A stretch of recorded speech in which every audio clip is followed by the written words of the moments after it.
Deficits are increasing in the United States, and this is particularly evident right now. I'm going to show you what Janet Yellen said, and it is pretty evident when you look at the statistics. I'll get into some of those today. What I want to talk about is that the whole system is based upon debt. Now, many of my subscribers have mentioned this before. I've mentioned it before, and I like the fact that I don't need to go into too much detail about this because you already know how the system works, and that is that it needs to continuously go deeper and deeper into debt in order to fund itself.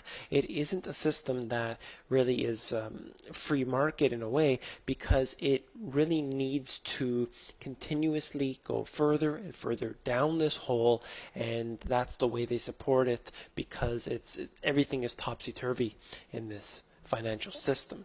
And here we have Janet Yellen actually saying that she's not really sure how to label this economy and the financial system, saying that there is some growing inequality that's happening, and she's concerned about it.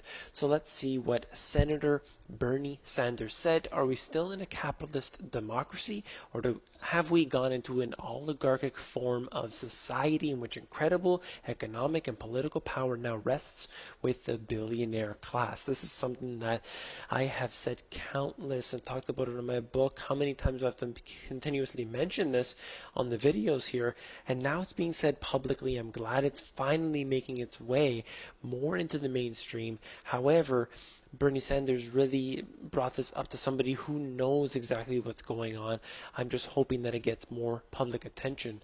And she also did say, which was very good to actually hear this, is that deficits will rise to unsustainable levels. And that's pretty obvious. If you look at the deficits, they already are at unsustainable levels when you use generally accepted accounting principles. I'll get to that in a moment. For the time being, let's go further into here, and basically saying that right now their deficits would rise from 12 trillion at the end of 2013, and then saying at the end of 2024, so basically a decade later, you're going to have $21 trillion of deficit on the books.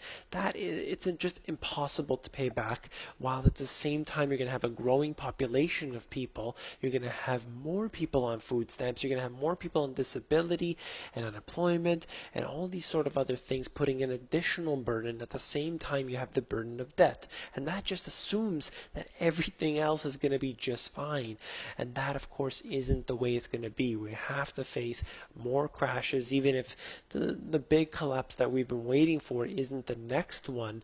This really has to take effect at some point in the economy. The stock market is doing well at this point, and there are other factors that have been doing well, but ultimately we're going to be facing something big, and that of course is going to run up the deficits more when they do more bailouts and bail-ins and all this sort of schemes that they like to play.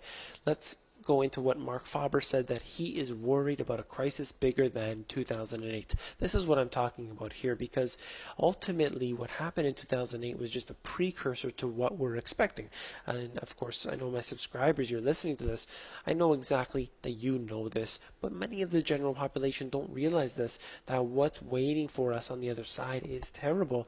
And of course, if you're not prepared, then you face demise. That's really the way this works. Mark Faber knows that, because he's saying, look at the stock market right now. Everything's at a plateau. The American economy is in a recession, and meanwhile the public are really not aware of this, and the news media outlets will continue to push their agenda. Everything is okay as it's sinking, and that's just the way it is. Mark Faber's telling it how it is. And what I was talking about before about the generally accepted accounting principles, for those who don't know, that's basically all these companies that need to report anywhere you go.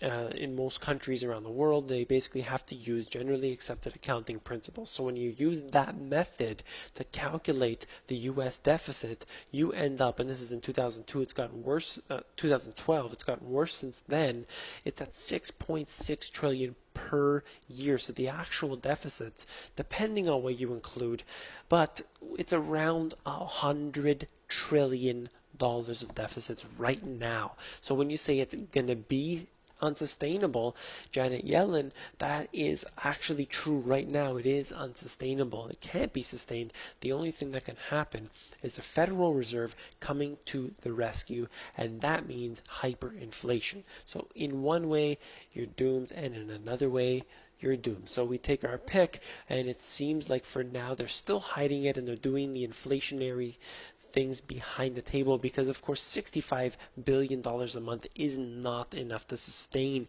what they're doing here when they're spending billions every single day. So let's continue on here.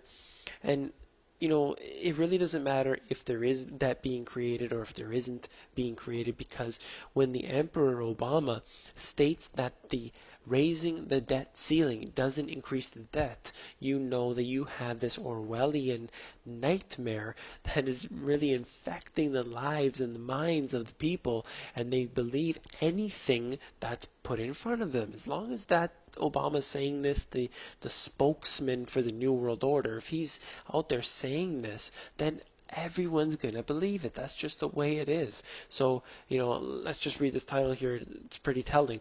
Raising the debt ceiling does not increase our debt, though it has over 100 times. And that is just goes to show you right there how foolish the people are, and they're gonna keep their money in this system, and they're gonna be facing demise. They're gonna be slaughtered. If you want more information like this, you need to be an insider. In order to do that, you just basically go to themoneygps.com at the bottom. You fill in your email address and you will be part of the insiders, and that's where I'm getting a lot of information out to people that I do not release to the YouTube channel. I hope to see you all there.